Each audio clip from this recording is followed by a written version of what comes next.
To operate the rear climate control from the front seat, press the rear on-off button on the front air conditioner control panel. Then press the rear control button and turn the driver's side temperature control dial to set the desired temperature. Press this button to lock the rear controls.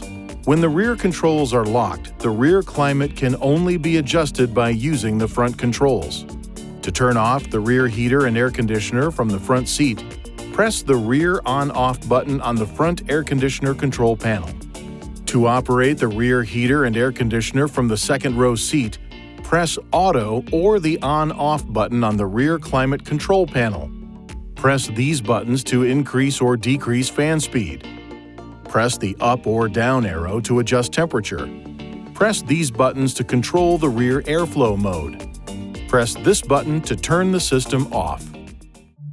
Please see your owner's manual for important safety information, system limitations, and additional operating and feature information.